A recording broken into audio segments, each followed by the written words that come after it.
모션 빌더를 활용한 NC 모션 캡처 스튜디오 애니메이션 제작 사례 웨비나 시작하도록 하겠습니다. 네, 안녕하세요. 발표를 하게 된 NC 소프트 모션 캡처 팀 김익태입니다.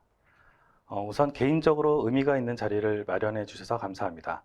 하지만 많은 전문가분들 앞에서 짧은 경험을 주제로 발표를 하려니까 부담도 되는데요. 실무에서 개인적으로 경험하고 느끼는 부분 위주로 공유를 드린다고 생각하고 받아들여 주셨으면 감사하겠습니다. 발표 주제는 보시는 것처럼 모션 빌더를 활용한 NC 모션 캡처 스튜디오 애니메이션 제작 사례라고 되어 있는데요. 너무 길죠? 거창하게 애니메이션 제작 완성기 그런 것은 아니고요. 현업 모션 캡처 오퍼레이터 시각에서 보는 오토데스크사의 모션 빌더 소프트웨어의 의미 또는 모션 캡처가 생소하게 느껴질 수도 있는 분들을 위한 작업 워크플로에 대한 공유의 시간이 되었으면 좋겠습니다. 그럼 발표 아젠다를 잠깐 보시면요. 모션 캡처. 이제는 많은 분들이 직간접적으로 경험해 보신 모션 캡처라는 주제로 우선 말씀드리고요. 모션 캡처의 일반적인 워크플로우는 어떻게 작업되는지와 모션 캡처에서 모션 빌더라는 툴과 FBX라는 파일의 중요성에 대해서 잠깐 말씀드리고자 합니다. 그리고 저희 NC 모션 캡처 스튜디오의 모션 캡처 워크플로우 중 모션 빌더를 활용한 몇 가지 활용 팁을 공유 드리고요. 최근 많은 이슈로 떠오르고 있는 핑거 데이터 부분에서 쉽게 접하기 힘든 스마트 글러브에 대해서 잠시 말씀드리고자 합니다. 각 글러브의 샘플 데이터 확인 및 모션 데이터로 활용한 스마트 글러브 활용 사례를 마지막으로 보여드리고 Q&A로 마무리하도록 하겠습니다. 먼저 제 소개를 정식으로 드리겠습니다. NC 소프트 아트 이노베이션 센터 소속 모션 캡처 팀 김익태라고 합니다. 모션 캡처는 국내 1호 선배님들과 같이 작업을 시작했고요. 방송, 영화, 3D 컨텐츠 분야에서 모션 캡처를 다수 진행해 왔습니다. 보시는 것처럼 NC에서는 회사 자체 프로젝트 모션 캡처만 진행을 해도 정신이 없을 정도로 정말 감사하게도 바쁜 시간을 보내고 있습니다. 오토데스크 프로그램은 처음에는 오토캐드로 바로 들여놨다가 3D 맥스, 마야, 현재는 모션 빌더, 그리고 모션 캡처 오퍼레이터로 활동하고 있습니다. 그럼 발표를 시작하도록 하겠습니다. 일단 보시면은 모션 캡처라고 되어 있는데요. 모션 캡처란 무엇인가? 모션 캡처 많이들 들어보신 단어인데 이제는 3D 컨텐츠 제작에서는 없어서는 안 돼 주요 작업 파이프라인으로 자리 잡은 대중적인 작업 프로세스 중에 하나입니다. 그림에서 보시는 것처럼 이제는 모션 캡처는 더 이상 생소한 기술이 아니라 게임, 영화 등 많은 컨텐츠에서 당연하게 활용이 되어지고 있으며 일반 대중들도 쉽게 접해볼 수가 있는데요. 초기에는 간단한 프리뷰 확인용으로 시작되었다가 이모션 캡처, 풀 퍼포먼스 캡처 등과 같이 생소한 전문 용어들도 등장하고 리얼한 3D 표현을 위해서는 없어서는 안 될 중요한 작업 환경으로 자리 잡았습니다. 이미지 우측을 제일 보시면요. 제일 마지막 그림에 그 영화 아바타 촬영 현장인데요. 물속에서 모션 캡처를 진행하는 모습입니다. 물속에서는 기존의 적외선 카메라를 사용할 수 없어서 자외선 LED를 도입하는 등 촬영의 새로운 모션 캡처 방식을 구축하는 좀 신선함을 보여주셨는데요. 개인적으로는 그 영화를 보고 나서 실제 촬영 데이터를 얼마나 사용했는지는 정말 작업자라서 개인적으로 궁금하기도 했습니다. 아무튼 기술의 발전이 상상력을 뛰어넘는 시대가 이제는 온 것 같습니다. 그림에서 보시는 것처럼 이제 모션 캡처 장비들도 많이 전문화가 되었고 하드웨어적인 발전이 빠르게 이루어졌습니다. 그만큼 세밀해지고 장비 또한 다양해지면서 작업 파이프라인도 많이 복잡해졌는데요. 점점 해야 될 것들이 따라가기 어려울 정도로 많아지는 것 같습니다. 물론 국내에서도 해외 못지않은 기술력으로 현재 게임 제작, 영화, 방송 콘텐츠 등 정말 많은 분야에서 활용이 되어지고 있는데요. 이제는 여러분들도 손쉽게 모션 캡처 데이터를 접할 수 있는 작업 환경으로 많이 바뀌었다고 생각합니다. 이번 강연은 여러분들이 많이 보셨던 모션 캡처 데이터의 활용기 아니면 키 수정 방법, 맥스, 마야, 모션 빌더의 신기능 이런 것보다는 모션 캡처 오퍼레이터의 시각으로 보는 모션 캡처에 대한 사전 준비, 작업 과정, 그리고 모션 데이터가 여러분들의 컴퓨터 앞에 놓여질 때까지의 작업 파이프라인에서 오토데스크사의 툴들이 어떻게 활용되어지는지에 대한 강연임을 참고로 말씀드리도록 하겠습니다. 그럼 모션 캡처 워크플로어에 대해서 잠깐 확인해 보도록 하겠습니다. 모션 캡처 워크플로어를 설명하기 전에 일반적인 애니메이션 작업 파이프라인을 간략하게 도식해 봤는데요. 아마 작업하시는 조직마다 차이점은 있겠지만 특정 세부적인 작업 프로세스가 추가되는 것 외에는 일반적인 작업 방법이지 않을까 생각합니다.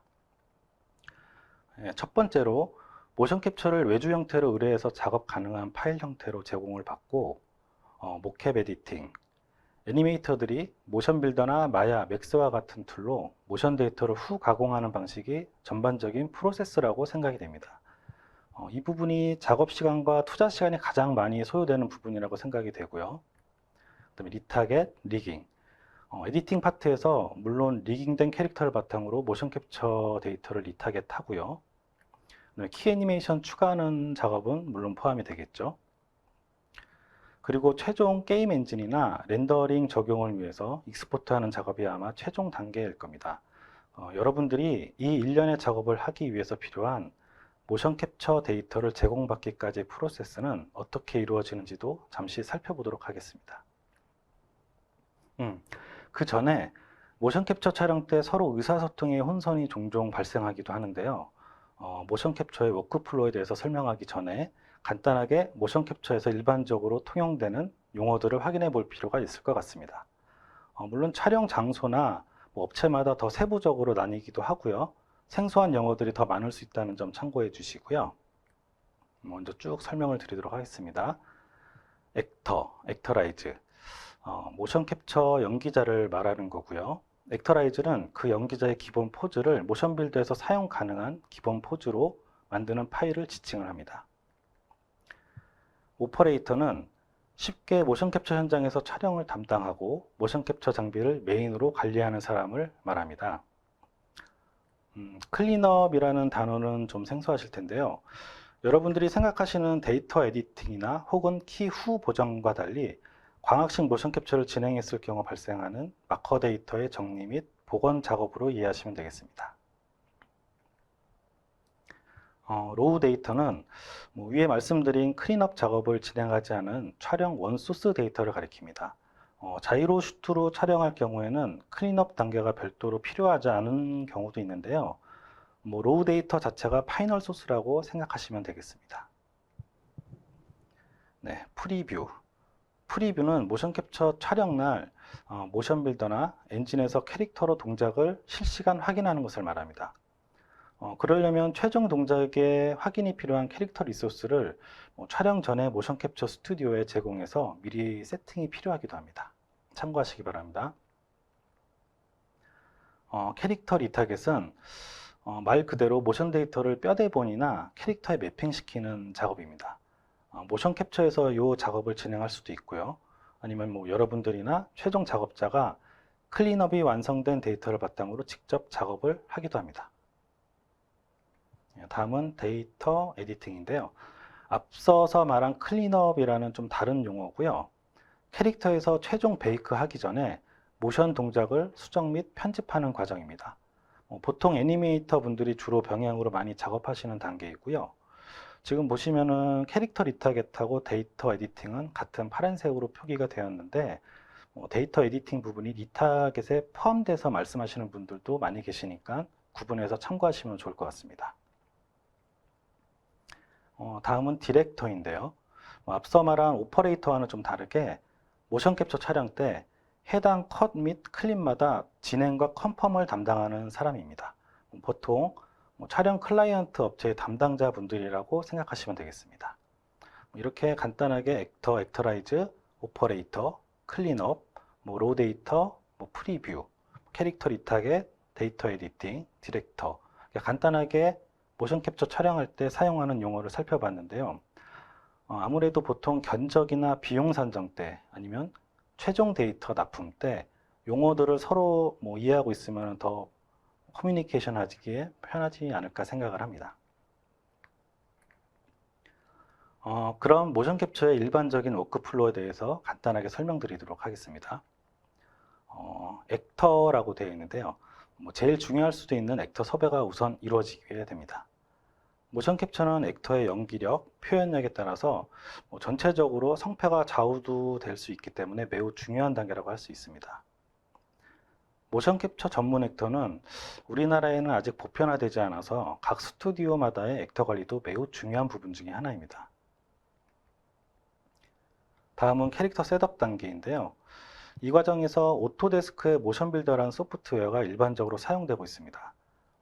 라이브 프리뷰나 데이터 테스트를 위한 목적이 가장 큰데요. 최종 결과물에서 발생할 수도 있는 이슈 체크나 아니면 라이브 데이터를 위한 사전 셋업 단계라고 보시면 되겠습니다. 그리고 촬영 당일 해당 메인 소프트웨어로 모션 캡처를 촬영하게 됩니다. 표기된 거는 바이콘, 옵티트랙, MVN이라고 표기가 되어 있는데요. 광학식 또는 자이로 방식의 각각의 장단점은 있지만 최근에는 두 방식이 가장 대중적으로 보편화되어 있습니다. 오퍼레이터의 숙련도에 따라서 모션 캡처 촬영 프로세스에서는 데이터의 기본 퀄리티가 결정된다고 보시면 됩니다. 제일 중요한 단계라고 보시면 되겠고요. 다음 단계는 아까 말씀드린 데이터 클린업 단계입니다. 광학식 촬영을 진행했을 경우에는 메인 작업이 이루어지는 단계라고 볼 수가 있는데요. 예를 들어서 몸에 한 50여 개의 마커를 착용한 후에 여러 액터가 서로 상호작용을 하는 액션을 취했다고 가정을 하면은 3D 툴로 전환해서 시스템에서 보면은 수많은 마커 데이터만 확인할 수가 있습니다. 광학식 특성상 발생하는 노이즈, 아니면 수압 현상, 데이터 유실에 의한 노이즈 등 클린업이 반드시 필요한 상황이 되는데요. 이 역시 오퍼레이터의 숙련도에 따라서 같은 촬영 데이터라도 다른 퀄리티의 결과물을 얻는 매우 중요한 작업 단계라고 할 수 있습니다. 최종적으로 여러분들이 활용 가능한 3D 툴 포맷으로 데이터를 익스포트하게 됩니다. 흔히 알고 계시는 FBX, BBH 등이 대표적일 텐데요. 이 과정에서도 오토데스크사의 모션 빌더가 매우 중요한 역할을 하게 됩니다. 이 모션 캡처 워크플로우는 잠시 확인 한번 해보시고요. 뒷부분에 대해서 다시 한번 또 설명을 드리도록 하겠습니다. 간단하게 모션 빌더 워크플로우에 대해서 알아보셨는데요. 작업 파이프라인에서 오토데스크사의 여러 소프트웨어 중에 모션 빌더라는 소프트웨어가 가장 많이 언급이 되었습니다. 모션 빌더가 무엇인지, 또 왜 모션 캡처 워크플로우에서 중요한 소프트웨어로 활용되었는지에 대해서 궁금해지기 시작을 하는데요. 그럼 왜 모션 빌더가 모션 캡처 소프트웨어라고 알려졌을까요? 모션 캡처를 촬영하는 소프트웨어라서 그럴까요? 그건 아니고요. 그걸 설명하자면 FBX라는 파일 포맷을 좀 확인해 볼 필요가 있습니다. FBX 파일은 최근 3D 공용 포맷으로 많이 활용이 되어지고 있는데요. 자, 그러면 FBX는 갑자기 어디에서 나타나서 3D 업계의 표준 파일이 되었을까요? 혹시 FBX가 무엇의 줄임말일까 생각해 보신 적이 있으신가요? 잠깐 생각해 보시면요. FBX는 필름박스의 줄임말입니다. 매우 단순하고 직관적인 단어인데요. 갑자기 필름박스? 필름박스가 뭐지 하시는 분들도 계실 겁니다. 필름박스는 모션 빌더의 이전 버전의 소프트웨어 이름인데요. 모션 빌더가 그냥 키를 잡기 편한 툴이다. 아니면 모션 캡처 데이터를 수정하기 가벼운 툴이다. 맥스나 마야와 호환하기가 좋고 새로운 애니메이션 제작 툴이다 라고 얘기하고 계시는 분들이 많으실 것 같아 가지고 과거로 조금 돌아가서 짧게 모션 빌더 필름박스의 탄생 배경을 살펴보도록 하겠습니다. 그림에서 보시면 좀 새로운 UI가 있는데요. 필름박스는 필름박스의 UI입니다. 필름박스는 K드라사가 처음으로 모션 제어 프로젝트를 지원하기 위해서 출시한 프로그램입니다. 마야의 전신 회사인 알리아이스에서 인수하였고요. 지금은 오토데스크에서 모든 권리를 인수해서 맥스, 마야, 모션 빌더, 최적의 조합을 탄생시키게 되었습니다. 필름박스는 처음에 단순히 애니메이션 그래프를 표현하는 소프트 이미지용 플러그인으로 시작을 되었는데요. 소프트 이미지라는 전설적인 프로그램이 있었는데 UI 배치가 필름박스와 거의 흡사합니다. 맥스, 마야와는 좀 다른 UI 형태를 가진 프로그램인데요. 여기에서 모션 빌더의 사용자들이 느끼는 UI의 생소함이 시작되지 않았을까 생각이 듭니다. 플러그인을 벗어나면서 필름박스라는 소프트웨어 개발과 동시에 애니메이션 파일 포맷의 표준인 FBX가 설계되었습니다. 이것이 약 20년 전의 이야기인데요. 그때부터 FBX는 나름 음지에서 활동하는 애니메이션 포맷이었습니다. 그러면 필름박스가 탄생된 계기가 무엇일까요? 예전에 기사에서 한번 본 적이 있는데요. 필름박스를 개발한 FBX 포맷을 개발한 개발자가 아티스트들이 페이셜 모션을 만들 때 애니메이터 분들이 보이스 트랙에서 발음을 확인하면서 한 땀 한 땀 애니메이션을 잡는 어려움을 해결하기 위해서 나타난 최적의 아이디어의 결과물이라고 합니다. 그로 인해서 개발된 것이 모션 빌더에도 있는 보이스 리얼리티라는 대표적인 기능인데요. 참고로 보이스 리얼리티가 무엇이냐면 라이브로 보이스 음성에서 발음에 맞는 밸류 값을 추출해서 미리 연결된 타겟에 그 수치 값을 적용시켜서 라이브로 렌더링 되는 방식입니다. 지금은 쉽게 접할 수 있는 기능이지만 정말 그 당시에는 획기적인 아이디어였다라고 합니다. 그러면 획기적인 아이디어라고 하는데 무엇이 획기적인 아이디어라고 하는 것일까요? 필름박스, 보이스 리얼리티 모두 리얼타임 시스템이 베이스라는 것입니다. 필름박스와 모션 빌더는 기본 베이스가 실시간으로 구동되는 리얼타임 애니메이션 시스템이라는 것인데요. 시스템이 실시간 라이브 상태라는 것은 3D 소프트웨어 중에서도 매우 특별한 방식입니다. 기본적으로 미리 레코딩된 데이터 위에 새로운 키 애니메이션을 더할 수도 있고요. 그와 별개로 라이브 소스 외부 장치로 또 신호를 녹화할 수 있다는 것입니다. 이 방식은 모션 캡처 프로세스가 발전하면서 더불어 모션 빌더의 독창적인 경쟁력이 될 수 있었다고 생각이 듭니다. 지금 보시는 화면은 모션 빌더와 필름박스의 UI인데요. 두 UI를 비교해 보시면 매우 흡사한 모습을 확인하실 수가 있습니다. 과거에는 지금의 모션 빌더의 주요 기능을 대부분 구현하는 필름박스는 정말 시대를 앞서 있었다고 봐도 될 것 같은데요. 다른 말로는 현재 모션 빌더의 대표 기능은 과거로부터 현재까지 사용자의 니즈를 반영해 오면서 계속 발전되어져 왔다고 볼 수도 있을 것 같습니다. 자, 그러면 여기서 모션 빌더가 모션 캡처 툴로 대표되는 최대 장점은 무엇이 있을까요? FBX 포맷이 나오기 전에 모션 캡처로 촬영된 데이터들은 3D 소프트웨어에 효율적으로 적용시키는 방법이 생각보다 어려움이 많이 따랐습니다. 보시면 촬영 원소스를 프로그래머들이 본을 1대1로 매핑시키거나 아니면 TRC, HDR, ASF, BVH 이런 특정 하이라키 구조로 변환해서 대입하는 방식이 대표적이었고요. 하지만 모션 빌더의 대표 기능인 액터라이즈, 캐릭터 리타겟, 휴먼 IK 방식의 도입으로 상향 평준화된 모캡 데이터를 우리 캐릭터에 효율적으로 매핑하는 방식으로 바뀌게 되었습니다. 이 방식이 정답은 아니지만 아직까지 모션 빌더가 모션 캡처 소프트웨어라고 말하는 대표적인 이유가 아닐까라고 개인적으로 생각하고 있습니다. 그럼 모션 빌더의 특징은 뭐가 있을까요? 많이들 아시겠지만 한번 쭉 나열을 해보도록 하겠습니다. 효율적인 액터라이즈, 그리고 강력한 리타겟, 마야에도 적용되어서 많이 익숙한 방식이죠. 편리한 휴먼 IK 방식의 도입. 그 외 모션 캡처를 위한 모션 빌더의 주요 장점은 효율적으로 많은 파일 관리가 가능한 테이크 구조의 파일 구분, 그리고 애니메이션 편집 및 수정을 빠르게 돕는 타임 오프와 스토리 모드, 그리고 F커브 에디터, 그리고 효율적인 캐릭터 컨트롤 옵션, 그리고 다양한 외부 녹화 장치와의 실시간 연동이 가능한 디바이스 기능, 다이내믹 및 서로의 함수값을 설정할 수 있는 컨스트레인 세팅 등 정말 많은 기술적 발전이 있었습니다. 세부 기능들은 시간 관계상 깊게 설명은 생략드리고요. 온라인이나 오토데스크 튜토리얼 및 적용 사례가 많이 있으니까 참고하시길 추천드리도록 하겠습니다. 앞서 모션 캡처의 일반적인 파이프라인은 간단하게 설명드린 바 있습니다. 기존 모션 캡처 작업 파이프라인에 저희 NC 모션 캡처 스튜디오에서는 어떤 과정이 더해지고 또 중점적으로 생각하고 이루어지는지 간략하게 말씀드리도록 하겠습니다.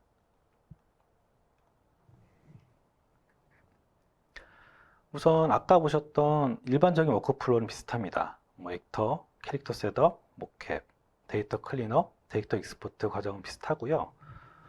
저희는 액터의 연기 퀄리티를 중요하게 생각하고 촬영 원소스의 퀄리티를 중요하게 생각을 또 하고 있습니다. 거기에 후반 작업자의 작업 효율과 퍼포먼스의 퀄리티를 극대화하기 위한 방법을 지속적으로 고민하고 있습니다. 지금 보시면 우선 모션 캡처 촬영은 광학식 장비와 자이로 장비를 이용해서 전문 오퍼레이터로 구성된 팀이 진행을 하고 있습니다. 그리고 세부적인 퀄리티 부분을 좌우할 수 있는 것은 정말 많은 노하우가 필요한 페이스 캡처와 핑거 캡처를 진행을 하고 있습니다. 그리고 전체적인 작업 공정의 효율을 위한 언리얼 엔진 기반의 버추얼 프로덕션 촬영 환경을 모션 캡처로 진행을 하고 있습니다. 모션 빌더 세팅, 언리얼 라이브 및 Vcam, 사운드 세팅 등 이 과정에서 효율적인 연출과 결과물 도출을 위해서 많은 노력을 하고 있고요. 광학식 모션 캡처의 경우는 촬영을 종료하면은 선별 과정을 통해서 데이터 클린업 단계를 거치게 됩니다. 이 과정에서는 저희 NC에서는 광학식 데이터의 기본 베이스 작업 중 일부를 디노이징 알고리즘을 활용을 하고 있습니다.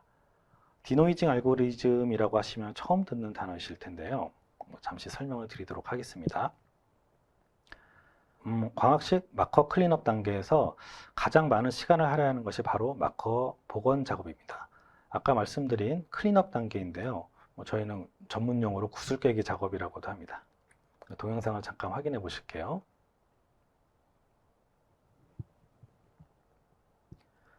왼쪽에 보이시는 데이터가 원본 촬영 데이터고요. 오른쪽에 보이는 데이터가 그 디노이징에서 복원된 데이터인데요. 디노이징 알고리즘이란 저희 NC에서 자체 개발한 바이콘 인하우스 알고리즘으로 AI 학습을 거쳐가지고 꾸준히 데이터 학습을 통해서 발전하는 마커 복원 알고리즘입니다. 마커가 유실되거나 노이즈가 발생한 데이터가 있을 경우에는 디노이징 알고리즘을 적용해서 우측처럼 저희가 데이터를 복원하는 기술이고요. 꽤 훌륭하게 복원이 된 모습을 확인하실 수가 있습니다. 저희 NC에서는 모션 캡처 스튜디오에서 작업의 효율성 및 클린업 시간의 단축을 위해서 로우 데이터 처리 시 일부 파이프라인 작업을 디노이징 알고리즘으로 적용해서 처리를 하고 있는데요. 그렇다고 버튼 하나로 데이터가 완벽하게 복원돼서는 아니고요. 아직까지 발전해 나가는 과정이고 학습해 나가는 과정이지만 바이콘 장비를 사용하는 국내외 관계자들은 많이 부러워하실 수도 있을 것 같습니다. 이 자리를 빌어서 AI 센터, 그래픽스 AI 랩, 모션 데이터 팀에 감사하다는 말씀 드리도록 하겠습니다.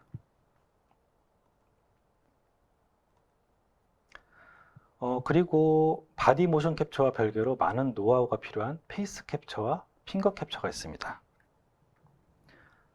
페이스 캡처는 보시는 것처럼 마커를 얼굴에 부착하고 촬영을 하는 광학식 페이셜 촬영과 카라, 다이나믹, 페이스웨어, 아이폰 등 영상 소스 데이터 추출을 목적으로 카메라를 이용해서 촬영하는 방식으로 구분됩니다. 최근에는 광학식 캡처 방식보다는 영상 소스 추출을 통한 페이셜 캡처 방식을 많이 선호하고 있고요.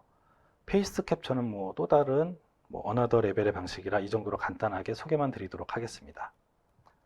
다음은 보시는 것처럼 핑거 캡처인데요. 퀄리티를 좌우하시는 핑거 캡처는 보통 모션 캡처의 끝판왕이라고들 많이들 얘기를 합니다. 핑거 모션 캡처는 손가락에 작은 마커를 부착하고 데이터를 추출하는 방식으로 많이 진행되고 있고요. 현재도 물론 광학식 촬영 때는 그렇게 진행을 하고 있고 아시는 분들은 아시겠지만 너무 어려운 방식이긴 합니다. 하지만 최근에는 기술의 발전으로 스마트 글러브의 데이터 퀄리티가 매우 높아져서 초기 로우 데이터 확보 차원으로도 많이 사용이 되어지는 추세입니다. 스마트 글러브는 직접 사용해 보지 않으신 분들은 많이 생소해 하실 수도 있는데요. 간단하게 NC에서 활용하는 사례를 잠시 말씀드리도록 하겠습니다. 후에 혹시 스마트 글러브를 작업 파이프라인에 도입하시거나 데이터 활용에 고민 중이신 분들을 위한 지극히 개인적인 의견이라는 부분 참고해 주시고요. 스마트 글러브의 저변 확대를 위한 내용이기도 하니까요. 혹시 제조사나 벤더사 분들의 오해가 없으시길 사전에 미리 양해의 말씀을 드립니다. 우선 많은 스마트 글러브가 있지만 퀄리티가 높고 대중적으로 많이 알려진 글러브는 세 가지 정도로 추려볼 수가 있을 것 같습니다. 첫 번째로 마누스 퀀텀 글러브인데요. 스마트 글러브 중에서는 제일 대중적으로 알고 있는 마누스 글러브입니다. 보시는 것처럼 손에 부착물이 좀 많이 있어가지고 사용이 쉽지 않은 부분도 있는데요. 이미 인터넷에 놀라운 퀄리티로 홍보되는 많은 사용기나 동영상들이 있으니까 한번 찾아보시길 추천드리고요. 높은 퀄리티로 핑거 끝부분의 움직임까지 데이터화하는 유일한 장갑이기도 합니다. 다음은 스트레치 센서 글러브입니다. 보시는 것처럼 매우 심플한 디자인과 편의성이 높은 글러브이고요. 그 장점으로 많은 스튜디오에서 현재 사용하고 있는 글러브이기도 합니다. 데이터 퀄리티는 매우 높은 편인데요. 개인적으로는 손가락이 뒤로 젖혀지지 않는 동작이 반영되지 않아 가지고 좀 아쉬운 느낌이 있습니다. 최근 광학식하고 자이로 모션 캡처와 잘 호환이 되는 보급형 글러브도 출시한다고 하니까요. 개인적으로는 차후 버전이 기대가 되는 글러브이기도 합니다. 그리고 세 가지 글러브 중에서 유일하게 세탁이 가능한 장갑입니다. 어떻게 보면 관리상 중요한 부분이기도 하니까요. 참고하시기 바랍니다. 다음은 로코코 글러브입니다. 제일 후반 주자인 업체로 위 두 글러브보다 높은 가성비로 강점으로 치고 오는 글러브인데요. 로코코 글러브는 글러브 외에 전용 바디수트도 있다는 점 참고해 주시면 감사하겠습니다. 로코코 글러브는 손가락 둘째 마디에 위치한 센서가 전체적인 핑거 움직임을 추적을 하는데요. 최근 소프트웨어 업그레이드로 아쉬웠던 기본 움직임이 많이 개선되기도 했습니다. 지금 보시는 마누스 퀀텀 메터 글러브, 또 스트레치 센서 글러브, 로코코 글러브, 이 세 가지 모두 데이터 퀄리티는 생각보다 매우 높습니다. 가장 큰 장점으로는 빠른 시간 안에 높은 데이터의 퀄리티를 추출할 수 있다는 얘기인데요. 어려운 점은 아무래도 바디 모캡과는 별도의 독립된 시스템이기 때문에 모캡 촬영할 때 많은 이슈 사항이 발생하기도 합니다. 바디 데이터와의 호환성도 사용자의 노하우에 따라서 큰 차이를 보이기도 하는데요. 스마트 글러브의 테스트 및 활용 사례는 뒷부분에서 조금 더 자세히 다뤄보도록 하겠습니다. 다음은 버추얼 프로덕션인데요. 광학식 자이로 모션 캡처 장비로 모션 캡처 촬영을 하면서 실시간으로 모션 빌더에서 프리뷰를 하거나 모션 빌더를 통해서 엔진으로 라이브 프리뷰를 하게 됩니다.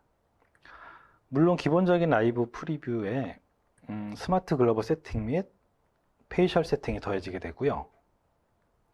실시간 카메라 워킹 세팅 및 사운드 세팅을 더하게 됩니다. 버추얼 프로덕션 시스템은 현장에서 빠른 결과물을 확인할 수 있다는 장점이 있고요. 후반 작업의 간소화 및 효율화를 목적으로 최종 서비스 환경에 맞는 데이터 제공을 목표로 서비스를 하고 있습니다. 다음은 모션 빌더를 활용한 적용 사례 및 간단한 팁을 몇 가지 공유하려고 하는데요.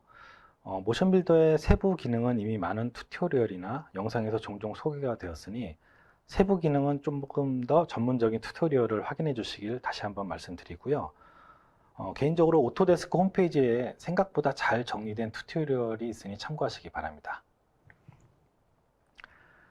저는 이번 시간에는 일반적인 모션 빌더 툴 사용법에 모션 캡처 데이터를 활용하면서 모션 빌더에서 기초적으로 놓칠 수 있는 부분이라던가 NC 모션 캡처 스튜디오에서는 모션 빌더를 사용할 때 어떤 목적으로 사용하는지, 그리고 앞에 언급해드린 스마트 글러브 사례도 간단히 소개를 드리려고 하는데요.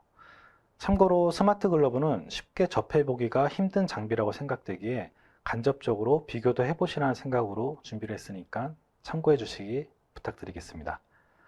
다음 보시는 화면은 모두 모션 빌더를 활용해서 플레이되는 영상이고요. 지금 보시는 화면은 마누스 퀀텀 메타 글러브입니다. 동영상을 먼저 좀 보시면요. 보시는 것처럼 손가락의 끝 동작이 놀라울 정도로 세밀하게 표현이 되고 있습니다.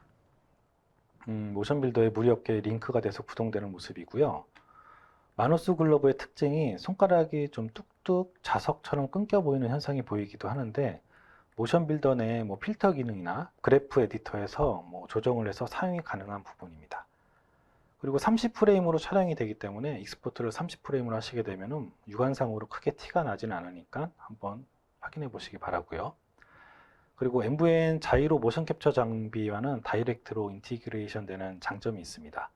최근에 모벨라라는 자이로 업체에서 공동으로 서비스를 하고 있기 때문에 퀄리티는 점점 더 좋아질 것으로 기대를 하고 있습니다.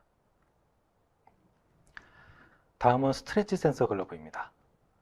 동영상을 좀 확인해 보시면요. 역시 모션 빌더에서 지금 구동이 되고 있는 화면이고요. 스트레치 센서 글러브는 사전 캘리브레이션이 매우 중요한데요. 세밀하게 조절이나 설정이 가능합니다. 이 캘리브레이션 과정을 통해 가지고 퀄리티가 좀 많이 차이가 나는데요. 보시는 것처럼 데이터는 퀄리티는 잘 표현이 되지만 특정 부분에서 동작에 제한이 걸려 있거나 튀는 것처럼 가끔 이런 동작이 보이기도 합니다. 세팅에 잘 이루어지면 상관이 없는 포즈이기도 하지만 초기 세팅에서 많은 어려움을 느끼실 수도 있는 부분이라고 생각이 됩니다. 개인적으로는 많이 개선이 되어질 거라고 생각이 들고요. 오른쪽 영상에서 보시다시피 손가락 부분의 핑거 루트에 뼈대 움직임까지 잘 표현이 되고 있습니다. 아까 말씀드린 대로 유일하게 세탁이 가능한 글러브라고 했으니까 참고하시기 바랍니다. 네, 다음은 마지막으로 로코코 글러브입니다. 최근에 각광받고 있는 바디슈트와 글러브 서비스 업체의 제품인데요. 세 개의 글러브 중에 가성비가 꽤 괜찮은 핑거 움직임을 확인할 수가 있습니다. 원래는 바디 데이터의 움직임도 같이 얻을 수 있는 장점이 있지만 글러브만 활용해서 추출도 가능하기 때문에 사용하시는 데는 크게 무리가 없으실 것 같습니다. 아무래도 글러브만 사용하실 때는 초기에 사용에 번거로움이 있을 수 있다는 점 참고하시고요. 생각보다 꽤 부드러운 핑거 움직임을 추출할 수 있습니다. 그럼 핑거 움직임을 이제 모션 빌더 캐릭터에 넣어서 움직임을 확인해 보도록 하겠습니다. 동영상을 먼저 보실게요. 핑거 데이터를 모션 빌더에 적용해 봤는데요. 동작을 보시면은 잘 움직이는 것처럼 보이지만 좀 문제가 좀 있어 보이는 움직임입니다. 지금 보시는 영상은 저희가 초기에 많은 테스트를 진행했던 화면인데요. 좌측 부분은 캐릭터에 적용한 모습이고요. 가운데 부분은 핑거 소프트웨어에서 촬영된 모습이고 오른쪽은 핑거가 적용된 본의 모습입니다. 보시다시피 글러브에서 데이터를 모션 빌더로 가져왔는데요. 아무리 자이로 데이터고 핑거만 적용했다고 해도 좌측 데이터의 영상처럼 핑거 축이 모두 틀어지는 쓸 수 없는 데이터가 들어오는 현상을 볼 수 있습니다. 가장 기본적인 부분을 놓쳤던 건데요. 잠시만요. 네, 이 화면은 아까 있던 그 이슈 부분을 해결한 영상입니다. 영상을 잠깐 보시면요. 네, 아까와는 다르게 핑거 움직임이 조금 더 안정되어져 보입니다. 엄지손가락 같은 경우는 자유도가 워낙 높은 이유도 있지만 글러브마다 별도의 이슈가 있어서 상황에 맞게 그때그때 조절해 주어야 되는 부분이 분명히 있습니다. 그러면은 뭐를 조정해서 엉망이었던 핑거 움직임이 좀 더 개선이 되었을까요? 바로 핑거의 축과 초기 포즈입니다. 모션 빌더는 초기 데피니션 작업을 할 때 초기 포즈를 기반으로 데이터를 리타겟 시키게 됩니다. 핑거와 마찬가지로 바디 데이터도 리타겟 캐릭터의 초기 포즈에 따라서 결과값은 많이 달라질 수 있다는 점 잊지 마시기 바랍니다. 지금 보시는 영상도 예전에 테스트 영상이긴 한데요. 조금 아까보다는 조금 더 개선된 영상이죠. 모션 빌더에서 라이브로 글러브만 핑거에 적용한 화면입니다. 초기 포즈랑 캐릭터의 핑거 볼의 위치에 따라서 퀄리티 차이가 날 수 있는데요. 이렇듯 모션 빌더에서는 외부 디바이스 장치인 글러브 데이터를 모두 실시간으로 지원을 하고 있고요. 그 바탕으로 짧은 시간 안에 높은 퀄리티의 핑거 데이터를 활용할 수 있는 장점이 있습니다. 다음은 3D 맥스에서 보통 바이패드로 작업 후에 모션 빌더에서 캐릭터 셋업 시 데피니션 하는 과정인데요. 마이어도 마찬가지로 데피니션 할 때 중요성 및 작은 체크 사항은 동일하니까 참고하시기 바랍니다. 참고로 데피니션이 어떤 건지 말씀을 드리면은 모션 빌더가 본을 인식할 수 있게끔 캐릭터 셋업 시에 본을 위치에 맞게 시스템에 인식시켜주는 과정이라고 생각하시면 됩니다. 많이들 알고 계시겠지만 보통 초기 캐릭터 셋업 포즈는 T포즈가 일반적으로 사용이 되어지고 있습니다. 그 과정에서 어깨 각도 및 팔, 다리의 초기 위치가 제일 중요한 관계로 많이들 신경 써서 작업을 하고 계시죠. 모션 빌더에서는 지금 보시는 것처럼 캐릭터 셋업 과정 중에 데피니션 과정의 번거로움을 해결하기 위해서 사전 정의 및 저장해 놓은 로드 스켈레톤 데피니션 기능을 종종 많이들 이용하시고 계십니다. 그림처럼 편의상 맥스의 바이패드 본 정보를 기본으로 기본적으로 정의되어 있는 템플릿을 이용해서 간단하게 데피니션을 하는데요. T포즈를 만들고 적용시키면 그림과 같이 녹색으로 에러 없는 결과값을 얻으실 수가 있습니다. 하지만 체크해 보셔야 될 것이 그냥 키 작업을 위한 캐릭터 셋업이라면 아무런 관계가 없을 수 있지만요. 다른 캐릭터의 모션 데이터를 리타겟할 목적이라면 체크가 필요한 부분이 여러 생기게 됩니다. 어떤 것을 체크해야 되는지 확인 한번 해볼게요. 지금 보시는 것은 한 예로 모션 빌더에서 기본 제공하는 로드 스켈레톤 데피니션 기능으로 바이패드를 셋업한 후에 모션 캡처 데이터를 리타겟한 그림입니다. 본을 클릭한 후에 베이크된 본의 키값을 확인해 보도록 하겠습니다. 분명히 리타겟한 후에 베이크를 한 본인데요. 키값이 전혀 없는 경우가 있습니다. 이유는 보시는 것처럼 발 쪽 세부 옵션으로 들어가서 확인해 보시면요. 토 엔드 부분은 비어 있고 발가락이 토 베이스 본으로 적용되어 있는 것을 확인할 수가 있습니다. 그럴 경우에는 다른 모션 데이터를 리타겟할 때 실제적으로 발끝 부분에 모션 데이터가 누락된 채로 리타겟되어 데이터가 유실되는 경우가 많이 있는데요. 일반적으로 그림에서 보시는 것처럼 모션 빌더는 발이 데피네이션 되는 부분이 그림과 같이 토 베이스 부분에 토 엔드 부분이 적용되는 것이 일반적입니다. 별로 신경을 안 쓰고 작업을 하실 수도 있는 부분인데 캐릭터 셋업 시에 데피니션의 중요성 및 초기 캐릭터 포즈의 중요성을 간과하고 세팅을 하시게 되면 쉽게 생길 수 있는 데이터 유실의 한 예라고 하실 수가 있습니다. 이렇게 되면 모캡 데이터는 괜찮았지만 버튼 하나로 세팅하는 과정에서 생기는 실수로 작업의 편리성에서 발생할 수 있는 부분 중에 하나이니까 여러분들도 작업 전에 체크해 보시기를 권장드리도록 하겠습니다. 다음은 광학식 데이터와 핑거 데이터를 본에 리타겟 시킨 영상인데요. 영상을 한번 확인해 보도록 하겠습니다.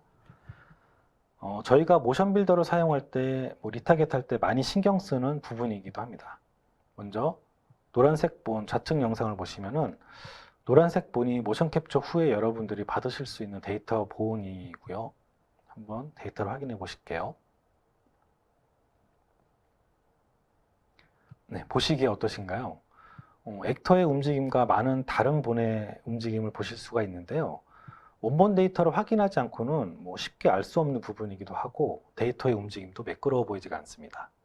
이번에 우측 영상을 한번 확인해 보실게요. 우측 영상은 모션 빌더에서 캐릭터의 컨트롤 옵션을 약간 조정해서 적용시킨 움직임이고요. 지금 보시는 것처럼 같은 댄스 동작인데도 좌측의 노란색 본의 움직임과는 좀 다르게 움직이는 원본 데이터의 움직임과 좀 동일하게 움직이고 있죠. 참고로 이 동작은 어떠한 클린업 단계도 거치지 않고 로우 데이터로 간단하게 적용시킨 데이터입니다. 이 부분에서 우리들이 체크해 봐야 될 것은요. 모션 캡처를 진행한 후에 최종 데이터를 받게 되더라도 퀄리티 차이가 많이 있는 데이터를 받을 수 있다는 것입니다. 아무래도 좌측과 같은 데이터를 받게 되면 3D 툴에서 다시 키를 수정을 한다 하더라도요. 원본과 같은 느낌을 내기는 불가능합니다. 이 부분은 모션 캡처 데이터의 후처리를 담당하는 오퍼레이터의 숙련도도 중요하지만 3D 툴에서 최종적으로 애니메이션을 조정하는 애니메이터 분들도 모션 캡처 원본 데이터를 직접 가공해서 최종 데이터로 익스포트할 스킬이 필요하다는 얘기입니다. 좋은 수수에서 좋은 결과물이 나오는 것은 당연하겠죠. 다음 보시는 화면은 저희가 여러 가지 본 데이터를 테스트해 본 영상인데요. BVH, FBX 본, 또 스파인 개수나 위치, 옵션 조절 등 여러 형태의 본들이 있는데요. 최대한 온소스 데이터가 데이터 유실 없이 표현되도록 샘플링하는 모습입니다. 저희는 모션 데이터 활용 시에 그 FBX 데이터를 베이스로 사용하기도 하지만 모션 빌더에서 리타겟 데이터를 활용할 때는 스케일이나 파일 포맷에서 생길 수 있는 갭을 최소화하고 있습니다. 예를 들어 말씀드리면 BVH 파일 포맷과 같은 경우는 모션 데이터를 적용하기가 수정하기도 매우 까다로운 포맷 중에 하나인데요. BVH 데이터는 기본적으로 상체 움직임이 많이 좀 덜컥덜컥 거리는 이슈가 있습니다. 그 움직임을 제어하기 위해서 모션 빌더에서 리타겟 옵션 조절할 때 기본 베이스 포즈가 많이 바뀌는 이슈들이 있는데요. 모션 캡처 촬영 툴에서 자체적으로 지원하는 BVH 변환 알고리즘이 있긴 하지만 리타겟 할 경우에 1:1 매핑 구조로 보통 변환이 되거나 변환할 때 에러 이슈들이 많이 있어서 데이터 퀄리티는 아직도 개선이 더 필요한 부분들이 분명히 있습니다. 그리고 익스포트 파일 활용의 예인데요. 우리나라 유저가 많이 사용하는 대표적인 3D 소프트웨어는 맥스와 마야죠. 보통 맥스는 BVH, 마야는 FBX 파일을 주로 사용하는데요. 많은 것을 보여드리기는 힘들겠지만 NC 모션 캡처 스튜디오에서는 모션 빌더를 활용해서 데이터를 익스포트할 경우에 팀 자체적으로 제작한 3D 맥스와 마야에서 공동 사용이 가능한 템플릿을 사용하고 있습니다. 공용 템플릿으로 사용하는 것이 무슨 큰 차이점인가 라고 생각하실 수도 있지만 FBX 본 데이터와 BVH 데이터의 모션 퀄리티 차이가 없도록 하는 것이 매우 중요합니다. 그렇게 되면 유저가 맥스를 사용하든지 마야를 사용하든지 크게 관계가 없게 되겠죠. 지금 보시는 포즈가 핑거 터치 포즈라고 얘기를 지칭을 할게요. 요 지금 그림에서 보시는 것처럼 모션 빌더에서 클린업된 모션 데이터를 기반으로 맥스는 BVH, 마야는 FBX 파일로 동일한 소스의 핑거가 포함된 하나의 모션 데이터를 두 포맷으로 사용 가능하게끔 모션 데이터를 현재 제공하고 있습니다. 지금 보시는 영상은 저희 TL 시네마틱 트레일러 인트로 영상 중에 일부인데요. 잠깐 한번 확인해 보도록 하겠습니다. 조금 전 페이지에서 저희가 보여드린 핑거 터치 포즈가 여기서 나오게 되는데 한번 찾아보시기 바랍니다.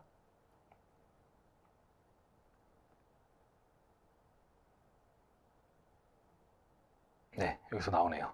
네, 바디 움직임 및 핑거 데이터 그리고 페이셜 표정 모두 휴먼 캐릭터의 모션 캡처 데이터가 리얼하게 잘 적용된 예라고 할 수가 있고요. 다음으로 넘어가서 보시면 지금 보시는 화면은 이번 지스타에서 오픈된 TL 영상 화면 중 일부인데요. 큰 칼 위를 달려나가면서 보스 몬스터의 공격을 가하는 모션하고 보스 몬스터의 충격에 의해서 모두 날아가는 모션입니다. 이 영상은 키 애니메이션만 작업을 하실 수도 있겠지만 그러기에도 너무 좀 번거롭기도 하고요. 그리고 모션 캡처 촬영으로 모든 것을 표현하기도 힘든 연출 컷의 한 예라고 할 수가 있습니다. 모션 캡처 데이터하고 키 애니메이션 수정이 깔끔하게 이루어진 예라고 할 수가 있는데요. 보통 숙련된 아티스트가 최종 결과물과 작업 공수 등을 고려해서 모션 캡처 오퍼레이터와 액터들과 논의 후에 실제 촬영이 이루어지게 되는 결과물이라고 보시면 되겠습니다.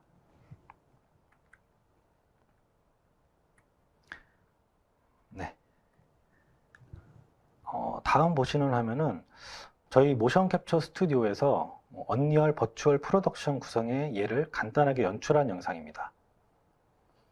실제 스튜디오에서 현장감 있게 라이브로 촬영된 영상이고요. 모션 빌더를 중간 라이브 링크 프로그램으로 활용을 해서 모션 캡처 현장에서 실시간으로 캐릭터의 전체적인 느낌과 타이밍을 보면서 촬영을 하고 있는 모습입니다. 이 영상은 촬영 당일날 프리뷰로 모션 빌더를 이용해서 언리얼 엔진의 최종 결과물을 실시간으로 활용한 예라고 보시면 되겠습니다.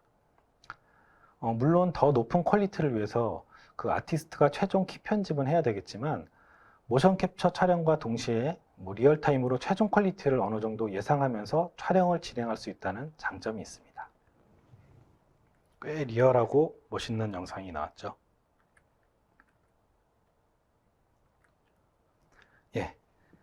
다음은 마지막인데요. 마지막으로 버추얼 프로덕션 중에 간단하게 진행할 수 있는 언리얼 프리뷰 예시입니다. 모션 빌더에서 모션 캡처 라이브 데이터와 스마트 글러브 신호를 언리얼 엔진의 라이브 신호를 보내는 파이프라인입니다.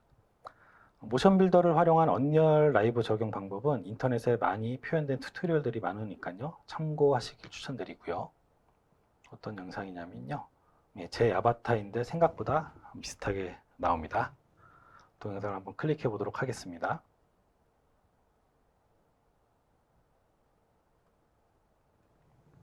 네, 지금 보시는 영상은 클린업이 없는 로우 데이터, 모션 캡처 데이터를 언리얼 엔진에서 라이브로 프리뷰한 화면입니다.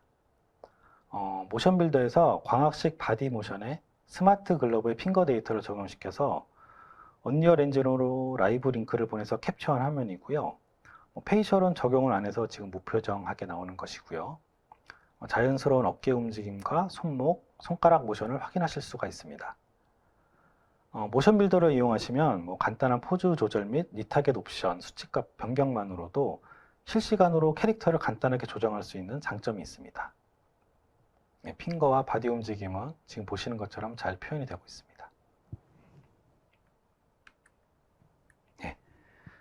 이번 예시도 마찬가지로 클린업이 없는 로우 데이터를 라이브로 프리뷰하는 영상입니다.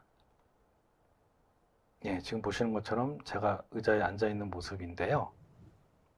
영상을 잠깐 보시죠.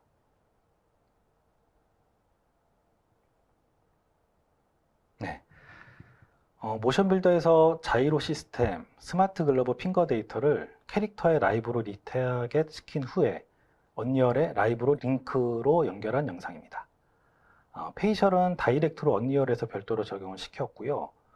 가볍게 의자에 앉아서 얘기하는 포즈를 연출한 건데요. 자연스럽게 보이시나요? 자연스럽게 움직이는 캐릭터를 확인하실 수가 있습니다. 이 기본 환경에서 움직임이 있는 V캠을 이용해서 연출된 카메라 컷신으로 최종 프리뷰 화면을 보면서 모션 캡처를 촬영하실 수가 있습니다. 프리뷰 환경이나 버추얼 프로덕션 시스템은 아무래도 현장에서 빠른 결과물을 확인할 수 있다는 장점이 가장 크고요. 현장에서 원활한 촬영을 진행하려면 그만큼 사전 준비도 철저히 필요한데요. 후반 작업의 효율성을 목적으로 최종 서비스 환경에 맞는 결과물을 바로 볼 수 있는 아주 매력적인 작업 파이프라인이라고 생각이 합니다. 앉아서 잘 얘기를 하고 있네요. 제가 준비한 내용은 여기까지입니다. 모션 캡처 파이프라인을 설명드리면서 짧은 시간 안에 많은 내용을 너무 두서없이 이것저것 언급만 한 것 같은데요. 긴 내용 끝까지 들어주셔서 감사드립니다. 개인적으로 모션 캡처는 좋은 결과물을 내기 위한 여러 방법 중에 작은 도구라고 생각합니다. 이 도구를 어떻게 활용하는지에 따라서 작업자의 능률과 작업의 효율성을 높일 수 있으며 최종에는 퀄리티 부분에 많은 영향을 미칠 수 있을 거라고 생각이 듭니다. 새삼 능력 있고 믿을 수 있는 동료들과 좋아하고 재미있는 일을 하는 것은 정말 즐거운 일이라고 생각이 드는데요. 다시 한번 NC 모션 캡처 실, 팀, 동료분들의 중요함을 생각할 수 있는 기회가 되어서 감사드립니다. Q&A는 잠시 후에 진행하도록 하겠습니다. 질문이 있으신 분들은 지금 남겨주시면 Q&A 시간에 답변 드리도록 하겠습니다.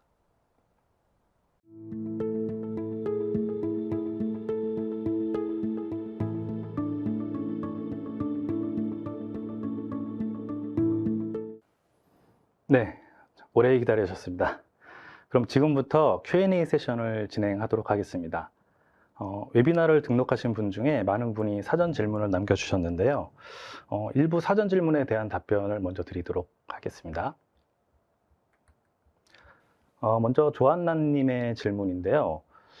모션 캡처 시에 활용하는 인공지능 기술은 어떠한 것이 있으며 인공지능 기술의 사용 전후에 어떠한 생산성이나 품질 혹은 효과가 있었는지 궁금합니다 라고 질문을 주셨습니다. 인공지능의 기술을 어디까지 두어야 할지 모호하지만 모션 캡처 촬영 현장 범주에서 인공지능 기술은 아직까지 이렇다 하게 이슈화된 것은 아직은 없는 걸로 알고 있습니다. 오히려 모션 캡처 촬영 후에 모션 클립 간의 자연스러운 움직임을 얻기 위한 목적이나 아니면 모션 자동 생성 혹은 시뮬레이션 등을 통한 통계 추측 이런 분야에서 일부 AI 기술들이 연구되어지는 것으로 알고 있는데요. 좀 전에 발표 자료에서 말씀드린 것처럼 저희 NC 스튜디오에서는 AI 학습을 통해 꾸준히 개선되어지는 디노이징 마커 보관 알고리즘을 적용하고 있는데요. 아직 해외에서도 이와 비슷한 작업 사례가 없어서 바이콘 본사에서도 많은 관심이 있어 하는 부분이기도 합니다. 저희는 이 디노이징 알고리즘을 테스팅하고 실무에 실제 적용하면서 클린업 시간의 단축 및 일부 작업의 효율성이 있다고 판단하였고 현재 꾸준히 개선해 나가고 있습니다. 예, 답변이 되었는지 모르겠네요. 다음은 정삼문 님이 주신 질문인데요. 모션 데이터를 매끄럽고 깔끔하게 완성하는 클린업 처리와 클린업 처리 과정에 있어서 작업자 역량의 차이가 매우 두드러지는데 경험이 부족한 작업자가 이를 극복할 수 있는 어떤 좋은 방안이 있는지 궁금합니다. 추가 질의로 실시간 모션 데이터 처리 시 움직임 동작에 있어서 불필요한 노이즈를 제거하는 것이 효과적인지 문의드립니다. 라고 질문을 주셨는데요. 실제로 모션 캡처 오퍼레이팅 쪽에 종사하고 계시는 분 같습니다. 경험에서 생기는 클린업 결과물의 역량 차이는 아무래도 쉽게 극복하기가 힘든 부분입니다. 솔직히 이 차이가 쉽게 메꿔질 수도 없는 부분이기도 하고요. 개개인의 작업 방식이 다 다르고 작업 결과물의 만족도도 다 다르기 때문인데요. 간단한 촬영 데이터나 촬영이 잘 된 경우 같으면 솔직히 크게 의미가 없을 수도 있지만 클린업을 좀 더 효율적으로 할 수 있는 방법이라고 이해를 하고 말씀을 드리면 우선 자신만의 작업 스텝을 좀 만들 필요가 있을 것 같습니다. 예를 들어서 클린업 할 마커를 미리 체크를 해서 작업 순서나 작업량을 미리 확인을 하고요. 언네이밍된 마커나 수합된 마커를 노이즈랑 관계없이 미리 작업을 해서 미리 해결을 한다든지 등인데요. 그리고 복잡한 데이터의 마커 클린업을 할 때는 부위별로 나누어서 진행을 하시라고 말씀을 드리고 싶습니다.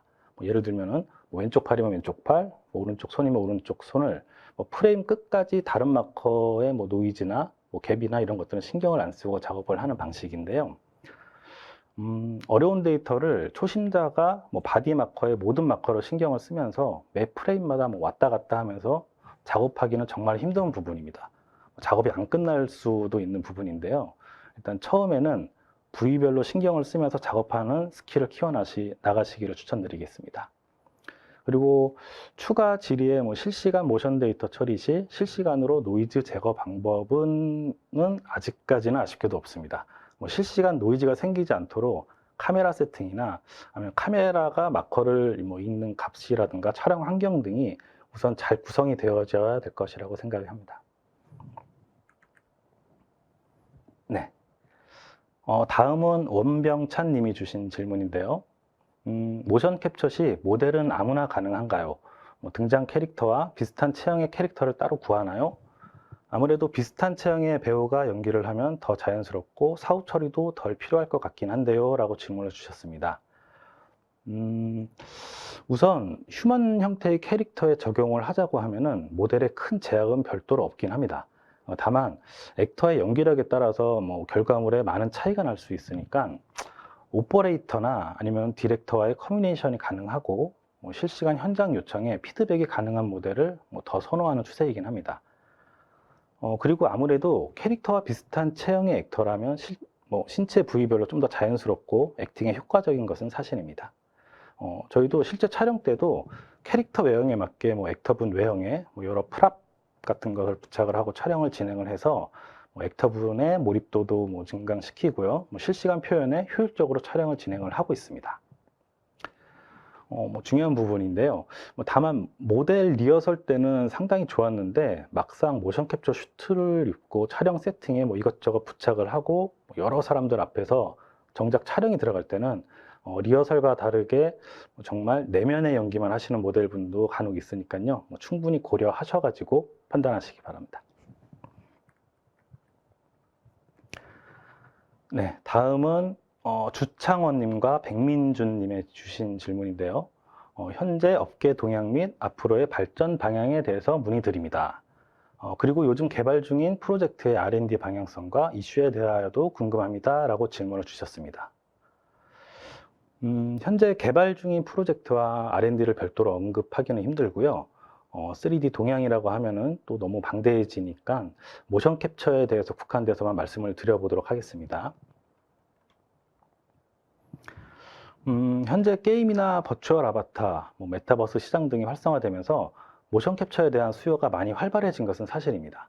3D 캐릭터의 사실적인 표현하고 리얼한 움직임을 표현하는 모션 캡처의 장점 때문에 영화나 게임, 특수효과, 메타버스 시장 등에서 앞으로도 모션 캡처는 큰 부분을 담당할 것으로 생각이 들고요. 모션 캡처 오퍼레이터 입장에서 당장 느껴지는 큰 변화나 이슈는 모션 캡처 촬영 방식의 변화가 급속도로 빠르게 바뀌어 나가고 있는 것을 실감을 하고 있습니다. 지금은 광학식 방식, 자이로 방식 모두 하드웨어적으로도 큰 스텝으로 크게 많이 발전을 하고 있지만 곧 마커리스 방식의 모션 캡처 촬영이 대중화가 되지 않을까 생각을 하고 있습니다. 아무리 그래도 하이 퀄리티의 모션 캡처는 아무래도 전문 오퍼레이터가 상주하고 있는 전문 스튜디오에서 진행을 할 것 같긴 하고요. 앞으로는 좀 더 접근성이 높은 마커리스 촬영 방식의 모션 캡처가 좀 더 일반적으로 대중적으로 발전할 수 있지 않을까 생각을 하고 있습니다. 네. 사전 질문 말고도 지금 댓글로도 많은 질문을 남겨주셨는데요. 오늘 웨비나 종료 시간이 거의 관계되어 가는, 거의 다 되어서 한두 개 정도만 일단 실시간으로 답변을 드리도록 하겠습니다. 잠시 확인해 보시면, 김경민 님이 주신 무브 AI는 3D 애니메이터와 스튜디오 모두에게 어디에서나 고품질의 모션 데이터를 캡처할 수 있는 능력을 제공합니다.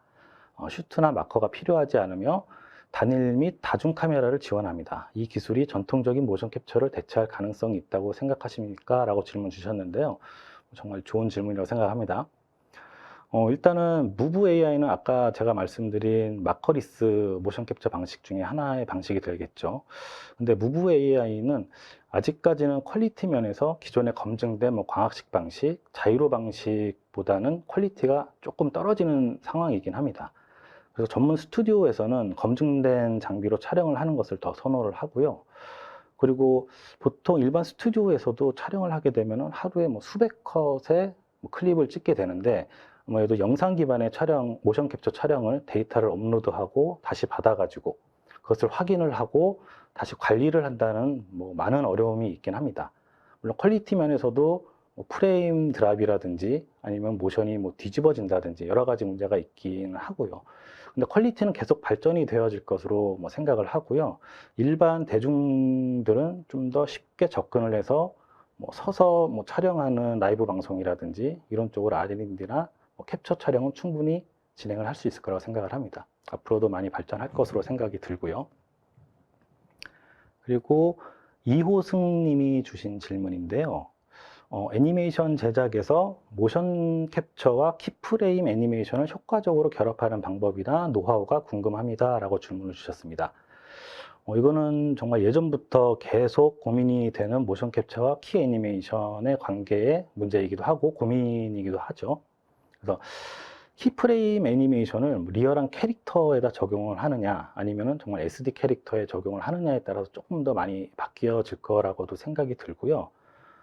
저는 개인적으로 모션 캡처는 키 애니메이션에서 잡기 힘든 중력값이라고 하죠. 무게감을 자연스럽게 표현하는 방식의 대표적인 게 모션 캡처라고 생각을 합니다. 그래서 모션 캡처로 베이스 모션을 촬영한 다음에 세부적인 모션은 키 애니메이션으로 수정하는 방법도 있을 것 같고요. 그 다음에 일반 모션이라고 하더라도 캐릭터 스케일이나 캐릭터 형태에 따라서 정말 SD 캐릭터적인 느낌이 나는 경우도 많이 있습니다. 거기에다가 모션 빌드에서 할 수 있는 타임 오프 기능이라든지 타이밍만 조금만 조절을 해도 애니메틱적인 느낌은 충분히 효과를 내실 수가 있을 것 같고요. 그 다음에 키 애니메이션의 애니메이션을 효과적으로 결합하는 방법까지는 아직까지도 많은 아티스트들이 고민하는 문제가 아닐까라고 생각이 듭니다. 저희가 4시까지 웨비나가 준비되어 있는 관계로요. 실시간 답변, 사전 답변은 여기까지 드리도록 하고요. 실시간으로 답변을 드리지 못한 분들은 개별적으로 답변을 드리도록 하겠습니다. 그리고 댓글창을 보시면 설문 팝업이 보이실 텐데요. 아직 제출하지 않으신 분들은 꼭 참여 부탁드리겠습니다. 오늘 긴 시간 웨비나에 참여해 주신 여러분들께 다시 한번 감사의 말씀을 드리고요. 오늘 웨비나는 이것으로 마치도록 하겠습니다. 감사합니다.